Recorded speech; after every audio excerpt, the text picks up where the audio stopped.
Hi, parents and students. This is Jacob here, and I'm here meeting with Kevin Yu. He's a counselor in the area, and he's going to be talking to us this year about suicide and suicide prevention. And we wanted to put together a short video just to talk about some warning signs, talk about what the conversation is going to be, and give some resources. So let me pass to Kevin and do maybe a little bit of a better introduction. Hi everyone, I'm Kevin Yu, as Jake said.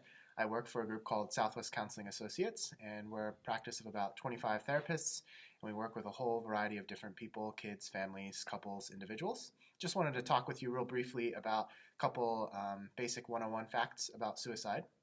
So the first thing that I get asked most commonly is, what do I do?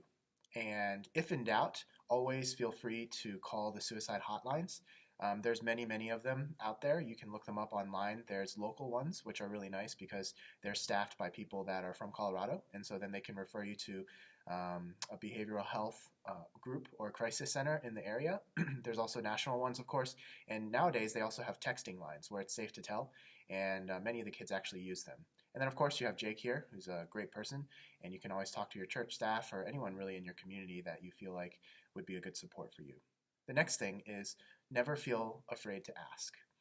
Many times kids are afraid to tell, and then that makes parents afraid to ask.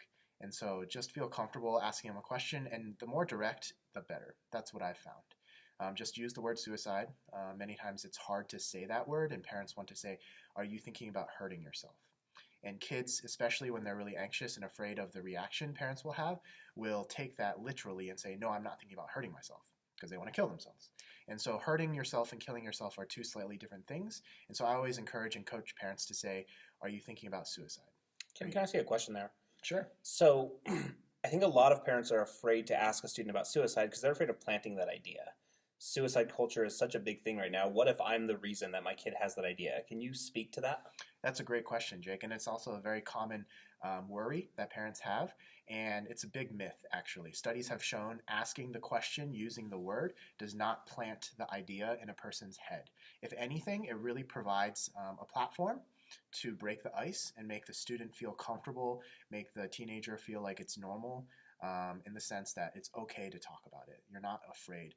The most important thing in these kind of conversations is for you to model comfort, calm, and peace. And so if you just use the word casually, if you use it confidently, they will feel comfortable with that and they will take your lead with it. And so that's what I would say with those things. So Wonderful. definitely just ask them point blank, and then generally speaking, it tends to go a little bit better if it's a one-on-one kind of environment. If it's a child of yours and you both parents sit down and kind of go at it, it can feel outnumbered. And so normally I recommend like a one-on-one kind of thing. Just go for a walk, take them out for Panera, or shoot some hoops, whatever, play a game with them, and just kind of ask them that way rather than trying to have a big family meeting. So then the other thing is, once you ask them that question and they respond, let's say they say yes. Okay, that's the easiest answer first. So then what you need to do is, I would highly encourage you to call a mental health professional and or your primary care physician. Not everyone always has connections with a counselor or like a psychologist or social worker, but if you do have one, then definitely reach out to them and get your child in as soon as possible just for a quick risk assessment. And then after that, I would encourage you to reach out to your support group. So whether it's Jake, whether it's like a family pastor or family friend or someone, definitely just get them the help as soon as possible, basically. And then the other thing I would say is, so when they say yes, the mental health professional will walk through a couple different steps for how to evaluate what to do next. And the sooner you can get that advice, the better we can develop a plan.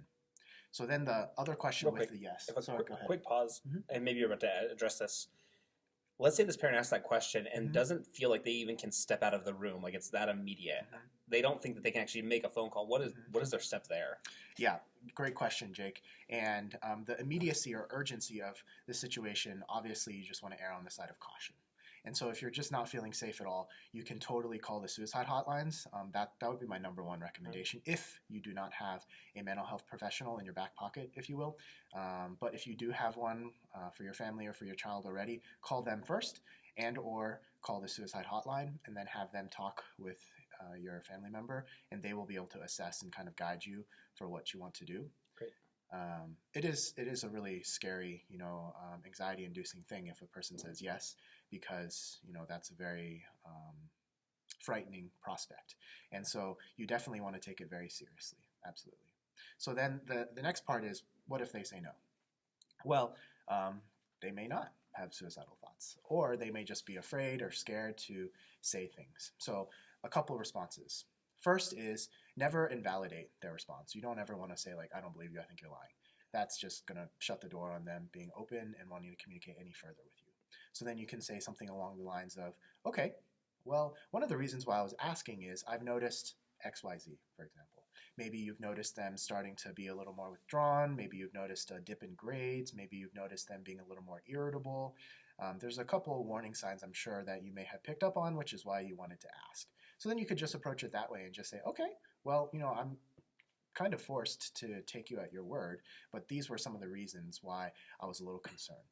And so then from that point, you can develop maybe an understanding or some sort of strategy for future conversations like this. You can mention to them, well, I'm glad that we were able to have this kind of conversation.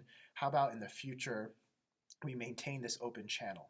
And let's check in maybe in like 3 weeks or 3 days, depending on how you personally feel the severity of the situation is. Again, I just want to emphasize, because this is really important, if you don't feel qualified, if you don't feel comfortable, if you just feel uncertain, after that conversation, your child will go to their living room or into their room, pick up the phone, call someone, get some advice, get some help. That's always, always my number one recommendation.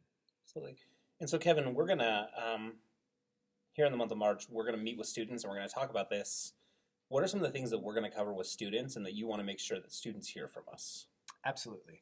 So the biggest thing is when it's peer-to-peer, they're worried about damaging or irreparably wounding their friendship with someone. It's just kind of counseling language to basically say, what if I tell someone and my friend hates me and then they don't want to be friends with me anymore? And so that is a legitimate concern. Many kids have. At this age of adolescence, young adulthood, the number one relationship of importance in their life is peers. And so they care a lot about their friendships. That's why social media is a thing and all that.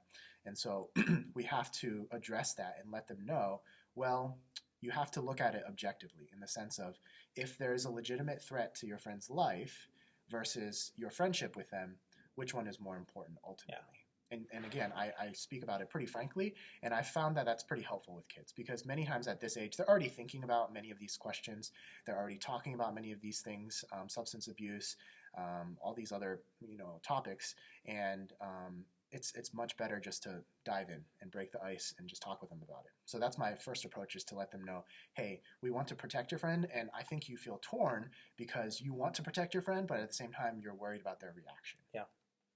The other thing that we're going to review as well is just how do you tell if you personally are having some thoughts? Is this just normal? Is it not normal? Is it part of depression? Am I crazy? What's going on?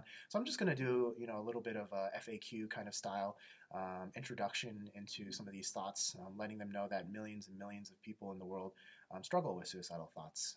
Sometimes it's more frequent than other times. Sometimes it's more intense than other times. But there's a lot of very successful people, very healthy individuals, and very loving families that have this challenge. And so it's to try and destigmatize this idea, which, thankfully in the last couple of years, mental health has really surged forward with acceptance and awareness and visibility. And so many times these kids already are being taught these things in school. And so I'm just building off of that and helping them feel comfortable sharing.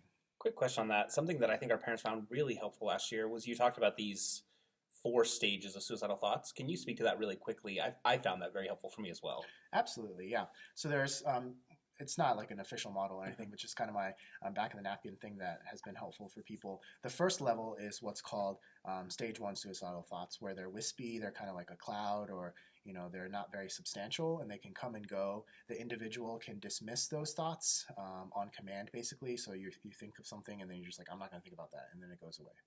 The second level is what's called intrusive suicidal thoughts, and these are similar to an intruder in a home. They come unwelcome, they stay, and they don't leave when you ask them to leave. So when a thought comes into your head and you're not able to dismiss it, that's what's called an intrusive thought. It just comes in all of a sudden out of the blue and it just sticks around. And then there's kind of a little bit of a line where after that, then it ratchets up in intensity, where it combines the intrusive suicidal thoughts with some thinking about a plan. So a plan is just, broadly speaking, a way for someone to commit suicide. And of course, there's multiple ways for an individual to do this, but once a person starts thinking about it, imagining a way to do it, that's obviously another level of severity and urgency. And then the last level is intent. So this is where sometimes people have these intrusive thoughts, right? And then sometimes they think about a plan, but they don't really want to do it. And when someone really wants to do something, whatever it is, like I want to eat a bag of potato chips, it's going to be much harder to not do that thing. And so once you've thought about it, once you want to do it, and then all these different factors mix together, then it becomes really, urgent and something that would be really good to reach out and talk with someone. Great. And I think to summarize a lot of that, if a parent is not 100% sure where their kid is in that, is it ever not okay for them to call a suicide hotline or somebody to ask for help? Absolutely not. It's always, always okay. You can reach out. That's their job. That's why these people That's why these people are there. They want to help you. And so, if you have any doubts whatsoever, pick up the phone, call someone, and always just get some advice. Talk with someone. Get some support, because you, as a parent too, are going to need some help and some coaching. And it's a really stressful time for everybody involved. Cool. Well, thank you, Kevin, and we'll be seeing you this month. Yeah. Thanks, Jake. Appreciate it.